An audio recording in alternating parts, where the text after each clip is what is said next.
का स्वागत है आपका न्यूज़ वन इंडिया देख रहे हैं आप। मैं हूं आपके साथ शफान अंसारी। शुरुआत करें बड़ी खबर के साथ। बढ़ते कोरोना को लेकर एक्शन में केंद्र सरकार है। आज पीएम मोदी के मुख्यमंत्रियों के साथ बैठक होने वाली है। पीएम मोदी देश भर में कोरोना की स्थिति की समीक्षा करेंगे। तय कार्यक्रम के मुताबिक दोपहर 12 बजे ये बैठक होगी। गृह मंत्री अमित शाह, स्वास्थ्य मंत्री मनसुख मंडाविया भी इसमें मौजूद रहेंगे। कोरोना की बूस्टर डोज को मुफ्त में देने का प्रस्ताव भी जारी किया जा सकता है। केंद्रीय स्वास्थ्य सचिव बैठक में बढ़ते मामलों पर अपनी प्रेजेंटेशन भी देंगे।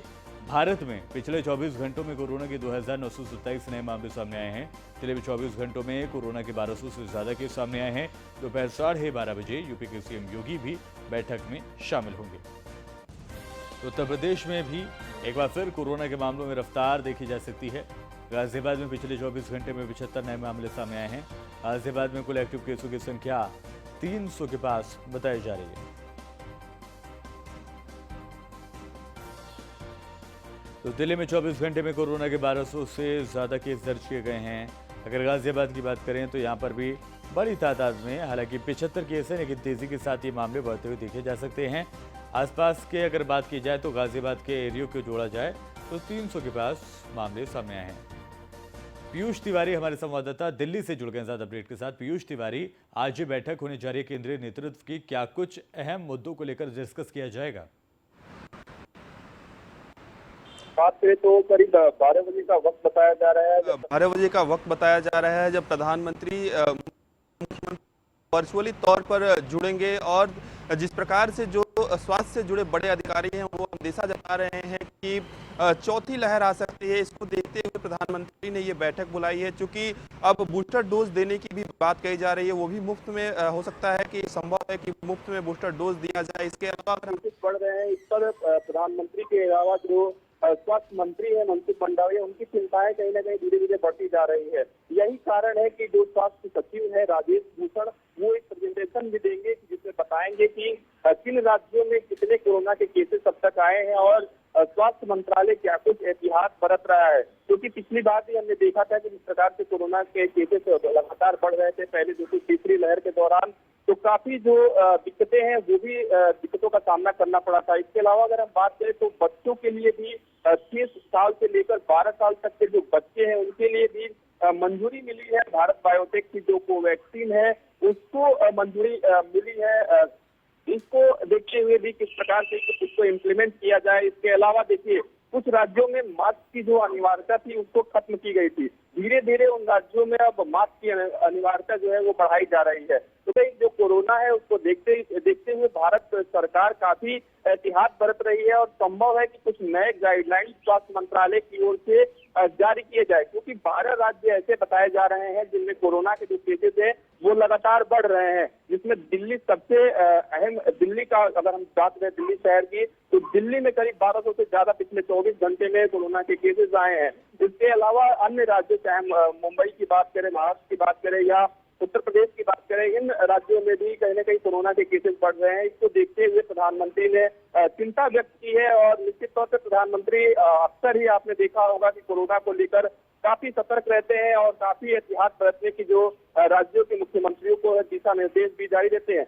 जिन राज्यों के मुख्यमंत्री वर्चुअली बैठक में नहीं जुड़ पाएंगे, उनसे जुड़े जो स्वास्थ्य अधिकारी है वो इस बैठक में जुड़ेंगे और बताएंगे कि वो राज्य अब तक कोरोना के केसेस जो बढ़ रहे हैं उनके लिए क्या कुछ एहतियात बरत रहे हैं। इसके अलावा हॉस्पिटल में बेड की संख्या क्या कुछ है, क्या कुछ स्थितियां हैं, खासतौर पे कोरोना वार्ड को लेकर, इन तमाम स्थितियों को लेकर आज प्रधानमंत्री राज्यों के साथ मुखातिब होंगे और मुख्यमंत्रियों से बातचीत करेंगे। किस वक्त ये बैठक आयोजित की जाएगी?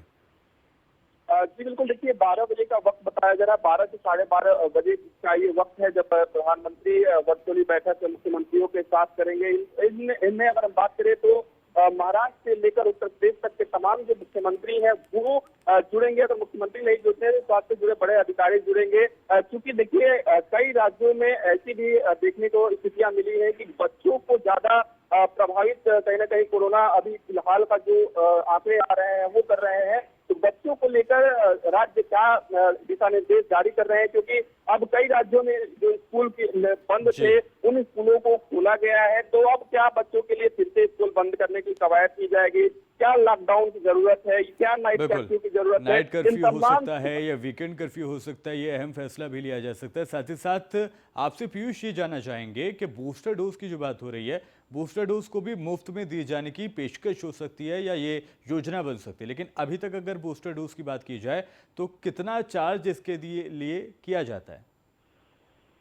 जी बिल्कुल, देखिए बूस्टर डोज की बात करें तो अभी कई जगहों पे, अगर दिल्ली की बात करें तो दिल्ली में कई जगहों पे सरकारी अस्पतालों में मुफ्त में बूस्टर डोज दिया जाता रहा है। और प्रधानमंत्री ने भी कहा था कि बूस्टर डोज की काफी जरूरत भी है और खासतौर पे फ्रंट लाइन वर्करों को जरूरत है।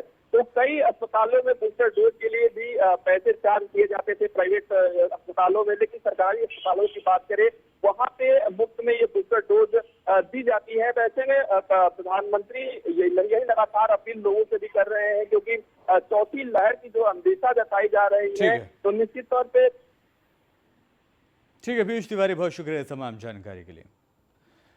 बढ़ते आगे लखनऊ से आ रही बड़ी खबर आपको बताएं, 18 होटलों पर एलडीए कार्रवाई करेगा। अग्निशमन सिस्टम ना होने के चलते इन पर कार्रवाई की जाएगी। 18 होटलों की काटी जाएगी बिजली पानी की व्यवस्था। अधिकांश होटल चारबाग और नाका थाना क्षेत्र में स्थित मानक ना पूरे करने वाले 18 होटलों को नोटिस भी भेजा गया है। और ज्यादा अपडेट के साथ हमारे संवाददाता नीलेश चौहान जुड़ गए। नीलेश चौहान, जल्दी ही कार्रवाई हो सकती है इन होटल्स पर जो कि ना तो अग्निशमन का इंतजाम करते हैं? देखिए बिल्कुल, जिस तरीके से चारबाग क्षेत्र की अगर हम बात करें तो 356 से ज्यादा होटल्स हैं, जिसमें अधिकांश होटल जो है नियमों को दरकिनार करके बनाए गए हैं। लेकिन जिन 18 होटलों की हम बात कर रहे हैं, उन 18 होटलों को इसलिए चिन्हित किया गया है क्योंकि उनके पास कोई आग से बचने का कोई उपाय नहीं है, ना ही फायर की कोई एनओसी है, जिसके चलते लखनऊ विकास प्राधिकरण अब इनके ऊपर कार्रवाई करेगा। कुछ साल पहले हमने देखा था कि चारबाग के एक होटल में आग लगी थी, जिसमें कई लोगों ने अपनी जान गंवा दी थी और वो जिंदा जल गए थे, जिसके बाद एलडीए लगातार ऐसे होटलों को चिन्हित कर रहा है। उत्तर प्रदेश सरकार ने भी दिशा निर्देश जारी किए हैं कि चारबाग और नाका जैसे रिहायशी इलाके में जहां पर भीड़ भाड़ ज्यादा होती है और बहुत सारे होटल्स हैं, बाहर से आने वाले लोग वहां पर रुकते हैं, तो ऐसे में उनकी सुरक्षा व्यवस्था का पूरा ख्याल रखा जाए, इस लिहाज से 18 होटलों को चिन्हित किया गया है, जिनके ऊपर अब लखनऊ विकास प्राधिकरण कार्रवाई करेगा। उसके साथ साथ जो नियमों को दरकिनार करके होटल्स बनाए गए हैं, उनके ऊपर भी कार्रवाइयां होंगी। फिलहाल ये कहा जा सकता है कि अब आने वाले दिनों में चारबाग और नाका क्षेत्र में लखनऊ विकास प्राधिकरण और नगर निगम लखनऊ के साथ साथ अग्निशमन विभाग की बड़ी कार्रवाइयों का दौर देखने को मिलेगा। ठीक है नीलेश, बहुत शुक्रिया तमाम जानकारी के लिए। बड़ी खबर के साथ बढ़ रहे हैं आगे। अयोध्या से आए संतों को ताजमहल में एंट्री से रोका गया है। भगवा पहने साधुओं को ताजमहल में जाने से रोक दिया गया है। अयोध्या से ताजमहल देखने पहुंचे थे जगतगुरु परमहंस आचार्य। शिष्यों के साथ ताजमहल देखने पहुंचे थे जगतगुरु परमहंस आचार्य। भगवा कपड़े पहनने की वजह से ताजमहल में एंट्री इनको नहीं दी गई। और ऐसे में सवाल ये कि क्या ताजमहल में भगवा पहनकर एंट्री करने पर बैन है या मनाही है? हालांकि प्रशासन के द्वारा कई दलीलें भी दी गई हैं, लेकिन ये दलीलें समझ से थोड़ी परे हैं। छावनी पीठाधीश्वर जगत गुरु परमहंस आचार्य के नाम से जानते हैं। श्री धाम अयोध्या से मैं आया हूँ। मैं यहाँ आया था चूंकि यह तेजो महल है, शंकर जी का मंदिर है, जिसको गलत इतिहास बताया गया बच्चों को कि ताजमहल। ताजमहल नहीं, तेजो महल है और वहाँ शंकर जी की अभी भी पिंडी दबी हुई है। तो हमें, चूंकि मैं भगवा पहना हूँ, तो यहाँ के जो पुलिस प्रशासन मिलिट्री वाले लोग थे वो बोले भगवा को अंदर नहीं जाने देंगे, अब आप ये ब्रह्मदंड लिए हैं, यहाँ सिर्फ टोपी वालों को अलाउ है। तो मजहब विशेष के लोगों को ज़्यादा यहाँ महत्व दिया जाता है, दुर्भाग्य है। और भगवान चाहेंगे तो यह जो लोगों के अंदर जो है एक दुर्भावना पैदा हो गई है वो ठीक किया जाएगा। जय श्री राम। आगे बढ़ते मेरठ से आ रही खबर के साथ, हाशिमपुरा में जागरण को लेकर मामले ने तूल पकड़ लिया है। बीजेपी नेता कमल दत्त शर्मा ने भी इंस्पेक्टर को चैलेंज कर दिया है। कमल दत्त ने इंस्पेक्टर को कार्यक्रम स्थल पर बुलाकर चैलेंज किया है। अब बिना अनुमति के जागरण करके दिखाएंगे, ये कमल दत्त शर्मा का कहना है।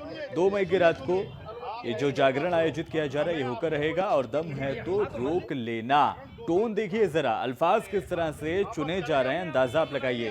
धमकी भरा लहजा है। ये ऐसे नेता हैं जो कि सीधे तौर पर सरकार की जो छवि है उसको धूमिल करने का काम करते हैं। जब एक तरफ सीएम योगी आदित्यनाथ कानून व्यवस्था को लेकर लगातार ये कोशिशें कर रहे हैं कि लॉ एंड ऑर्डर की स्थिति बनी रहे, उत्तर प्रदेश में शांति बनी रहे, लेकिन ऐसे में ये ऐसे नेता कहीं ना कहीं सरकार की तमाम कोशिशों को पलीता लगाते नजर आते हैं। क्या कुछ विवाद हुआ है ये पूरा सुनाते हैं आपको। कानून के मुताबिक करने आया हूँ और बिना अनुमति यहाँ नहीं होने दूंगा। और बताइए आप, बिना अनुमति जागरण नहीं होने दूंगा यहाँ। चलिए ये मुस्लिम माहौल पूरा मुस्लिम है, यहाँ मुस्लिम है। एक मिनट सुनिए इंस्पेक्टर साहब, सुनिए अनुमति आप सुनिए आप मेरी बात सुनो। हमें आपसे कोई अनुमति नहीं मिली। हाँ तो मान और हम लीजिए यहाँ जागरण 2 तारीख की रात में करने जा रहे हैं। तो आप करिए। आप बस करेंगे। मैंने आपसे कम मना नहीं किया। आपको बुलाया था मान सम्मान के लिए। आप हमारे ही कार्यकर्ता की हमारे सामने ये जो है कोई बात नहीं, आप मेरे सामने कोई बात नहीं। पंडित जी मैं आपके बुलाने से आया। मेरे आप बुलाने से आए हो ना, तो मेरे आप सुनिए मेरी बात। आपने कहा कि मैं होने नहीं दूंगा बिना अनुमति। मैं बिना अनुमति के करूंगा। तो आप करिए, मैं कैसे रोक करूँ अगर आप करेंगे बिना अनुमति। सुनिए मेरी बात, सुनो आप वीडियो बनवा रहे हैं। मैं आपसे निवेदन कर रहा हूँ, मैं जागरण को 2 तारीख में करने जा रहा हूँ और 2 तारीख की रात को करेंगे।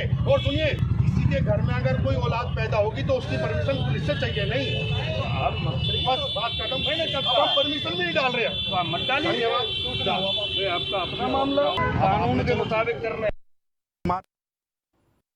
की आवश्यकता नहीं है। क्या आप जागरण लेके क्या था? जागरण में माँ की भेंट होती है और माँ से प्रार्थना करी जाती है कि हमारे सारे आसपास के क्षेत्र सब सुरक्षित रहें और माँ की कृपा हम सब पर, हमारे सब परिवारों पर बनी रहे। ये मुस्लिम एरिया है, इसमें आपको जो है काफ़ी कठिनाई दिखाई दे रही है जिस तरीके से इंस्पेक्टर साहब ने ऐसा है, ये आप कह रहे हैं ये मुस्लिम एरिया है। मुस्लिम एरिया हो या हिंदू एरिया हो, एक दूसरे पे जाने के लिए पासपोर्ट थोड़ी लगता है तो सब हिंदुस्तान में ही ना। अगर कोई हिंदुस्तान में कोई जगह है, अगर दूसरा पक्ष कुछ कर रहा है तो वो अपने पूजा पद्धति के हिसाब से करे। हम अपने पूजा पद्धति के हिसाब से कर रहे हैं, हम किसी को चुनौती थोड़ी दे रहे हैं। अब जो आपकी मीटिंग में क्या हमारी मीटिंग में तय हो गया, इंस्पेक्टर साहब ने क्या करिए आप। कौन सी डेट से डिसाइड? 2 तारीख रात को, 2 मई। अभी सिविल लाइन इंस्पेक्टर साहब से आपकी नोकझोंक हुई है, वो जी कह रहा है कि मैं होने नहीं। हमारी वो कोई बात नहीं, उनका वो अपना काम करेंगे और भगत अपना काम करेंगे। और अब आपको बीजेपी नेता दीपक शर्मा और इंस्पेक्टर के बीच के वायरल ऑडियो को भी सुनाते हैं। आप हाशिमपुरा गए थे? आप हाशिमपुरा गए होंगे के लिए कोई जागरण के लिए मना करने के लिए गए थे क्या आप अपने क्षेत्र में? हाँ, तो ये तो परंपरागत जागरण हो रहा है भैया। अच्छा परंपरागत हो रहा है तो पिछले साल की ले आओ अनुमति। पिछले साल की अनुमति कहाँ है तुम्हारी? हैगी? लगा रखी भैया कागजों में, और मैं इन्हें जब क्या होगा आप कागज लेकर भेज भी दूंगा। ठीक है, तो रमजान के बाद करवा देंगे, इन्हें जो है बता देंगे। यार अब इंस्पेक्टर साहब देखो, अभी आपने अनुमति मांगी, अब आप टेक्निकल बात कर रहे थे तो मैंने टेक्निकल बात का जवाब। रमजान ये वो एक अलग चीज हो गई। मैं दंगा करा दूंगा क्या? तो आपके कहने पे जागरण नहीं रुकेगा। सुनो मेरी बात सुनो इंस्पेक्टर साहब, सुनो। मेन रोड पे कटाई नहीं। अरे आपके कहने, आपके बस क्यों, तो तुम रोक लेना इंस्पेक्टर साहब, चलो जागरण। हाँ रोक लूंगा। तुम्हारे बस क्यों, जितनी ताकत हो उतनी लगा लेना, और तुम जागरण रोक के दिखाना। कर लेना 2 तारीख को जाओ है तुम, चलो तुम रोक लेना, चलो हम भी देख लेंगे। तुम जागरण रोक लेना कोतवाल साहब, जाओ लेना तुम। आप रोक लेना, कराओगे आप रोक लेना रमजान के महीने में। अरे रमजान के महीने में क्या हम अपने देवी जी के जागरण बंद कर देंगे? मुसलमानों के हिसाब से चलेगा क्या देश? क्या ही नहीं होने दूंगा शर्मा जी। आपसे रोका जाए, रोक लेना कोतवाल साहब। मैं कह रहा हूँ आपसे जितना रोका जाए उतना रोक लेना। देवी जी का जागरण है, मुसलमानों के हिसाब से नहीं चलेगा। मिश्रित आबादी में, अरे कोई सी भी आबादी हो, हमेशा होता है। अगर 4 हिंदू रह गए तो हिंदुओं की परंपराएं बंद कर दोगे क्या? देश चल रहा है संविधान से, मेन रोड पे कतई नहीं होगा। सुनो, संविधान से परंपरागत प्रोग्राम है, कोई नई परंपरा नहीं है, कोई नई परमिशन नहीं है। हाईवे पे शर्मा जी, हाईवे पे कतई नहीं होने दूंगा। कोतवाल साहब तुम में जितना जोर हो, सुनो मेरी बात, और तुम भी पूरा जोर लगा लेना। जाओ, हम भी अपनी औकात देखेंगे इस शहर के अंदर कि अगर ये जागरण रुक जा तो। और बुलडोजर लेके आना, जितने वो 10-20 हिंदू रह रहे हैं ना, वो उन्हें ढा देना तुम। तुम चाहते हो कि इस देश से ब्राह्मण ये हिंदू निकल जाए, यहाँ से पलायन करा दो इनका, और तुम रोकना। मैंने तुम्हें बता दिया कि मैं हाईवे पे रमजान कोतवाल साहब तुम्हारे रमजानों से और बिजनौर से आ रही बड़ी खबर आपको बताएं, मंदिर और मस्जिदों से उतारे गए लाउड स्पीकर। योगी सरकार की सख्ती के बाद पुलिस ने लाउड स्पीकर को उतरवाया है। बिजनौर में 60 से ज्यादा मंदिर मस्जिदों में से लाउड स्पीकर को हटाया गया है। मंदिर मस्जिद गुरुद्वारे पर सिर्फ एक ही लाउड स्पीकर की अनुमति है और ऐसे में एक शानदार पहल तमाम धार्मिक स्थलों पर देखने को मिली है, जहां पर चाहे वो मंदिर हो, चाहे वो मस्जिद हो या फिर गिरिजाघर या फिर तमाम धार्मिक स्थल, सभी जगहों से लाउड स्पीकर को हटाया गया है। बिजनौर में ये तस्वीर देखने को मिली है जहां पर तकरीबन 60 लाउड स्पीकर्स को हटा दिया गया है और ये कार्रवाई बराबरी के तौर पर देखने को मिली है। किसी एक समुदाय को परेशान करने की कोशिश के तौर पर इसको नहीं देखा जा सकता, जैसे कि योगी सरकार ने साफ कर दिया था। जिस तरह से उन्होंने आदेश दिए थे कि सभी मंदिर हो या फिर मस्जिद, उनकी आवाज़ इतनी रहे कि उनके ही कैंपस में रहे और साथ ही साथ नए लाउड स्पीकर पर रोक उनके द्वारा लगाई गई है। और ये तस्वीरें भी हम आपको दिखा रहे हैं किस तरह से मंदिर से लाउड स्पीकर को उतारा जा रहा है। तो 60 से ज़्यादा मंदिर मस्जिदों में लाउड स्पीकर उतारे गए हैं और सभी जगहों पर तकरीबन एक लाउड स्पीकर को छोड़ा गया है ताकि उनकी जो पूजा पद्धति है, जो प्रणाली है, वो भी लागू हो सके और किसी भी तरह की ठेस किसी को ना पहुंचे। और बढ़ते आगे लखनऊ से बड़ी खबर आपको बताएं, डीसीपी साउथ ने किए पुलिस कर्मियों के ट्रांसफर। 3 दारोगा और 7 पुलिस कर्मियों का तबादला किया गया है। दुबग्गा चौकी प्रभारी फिरोज आलम को भेजा गया है मोहन लालगंज। गोसाईगंज में तैनात रहे जितेंद्र कुमार सिंह को बनाया गया है दुबग्गा चौकी प्रभारी। साउथ जोन में रहे एसआई अरुण कुमार को थाना पारा भेजा गया है। तो गोसाईगंज में तैनात रहे जितेंद्र कुमार सिंह को दुबग्गा प्रभारी का इंचार्ज बनाया गया है। इसके अलावा साउथ जोन में रहे एसआई अरुण कुमार को भी पारा थाना भेज दिया गया है। तो लखनऊ में डीसीपी साउथ ने कई पुलिसकर्मियों के ट्रांसफर किए हैं।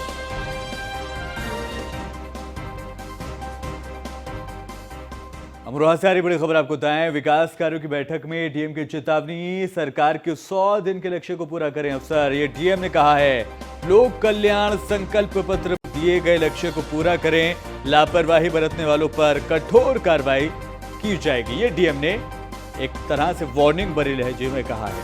सभी विभागीय कार्य योजना बनाकर प्रस्तुत किए जाएं, यानी प्रेजेंटेशन भी मांगी गई है।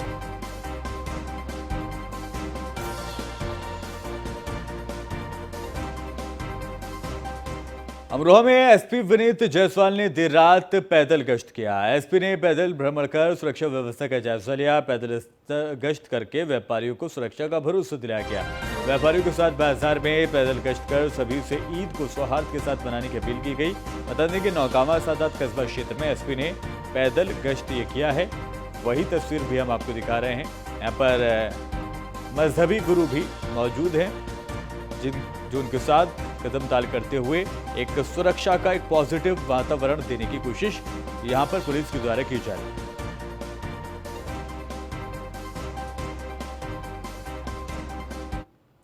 रायबरेली 13 मौतों का दर्द भुला भी नहीं पाया है कि आबकारी विभाग की उदासीनता एक बार फिर से उजागर होने लगी है। नए वित्तीय वर्ष में शराब की दुकानों और मॉडल शॉप को आवंटित तो कर दिया गया, लेकिन अभी भी उसके लाइसेंस नहीं है। एसपी आलोक कुमार की अगुवाई में भारी संख्या में पुलिस बल के साथ पैदल मार्च किया गया और जेल रोड स्थित मॉडल शॉप की जांच की गई। जांच में मॉडल शॉप का सेल्समैन लाइसेंस नहीं दिखा पाया और ना ही अपना विक्रय करने का कोई प्रमाण पत्र दिखा पाया, जिसके बाद सीओ वंदना सिंह ने बिना लाइसेंस चल रहे मॉडल शॉप को तत्काल प्रभाव से बंद करा दिया और लाइसेंस मिलने के बाद मॉडल शॉप के खोलने के निर्देश दिए।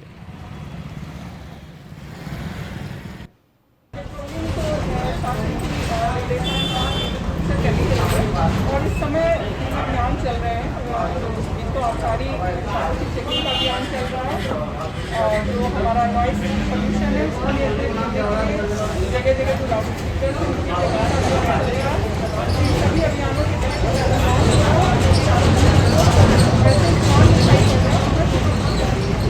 मॉडल साहब की चेकिंग किया क्या है यहाँ पे। ये अभी जैसे कि बता रहे हैं कि इनका लाइसेंस हो चुका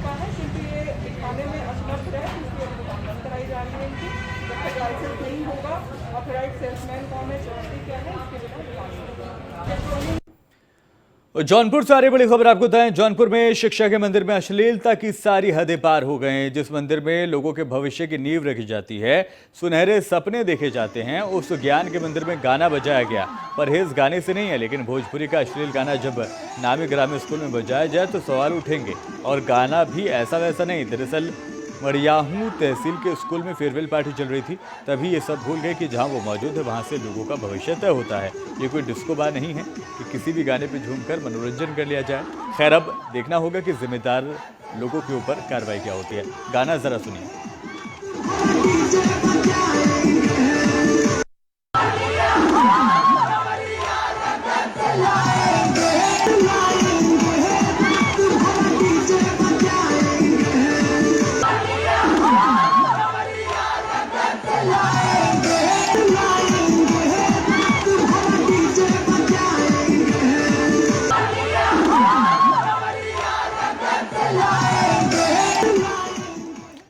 इन तमाम खबरों के साथ फिलहाल अभी के लिए इस बुलेटिन में इतना ही।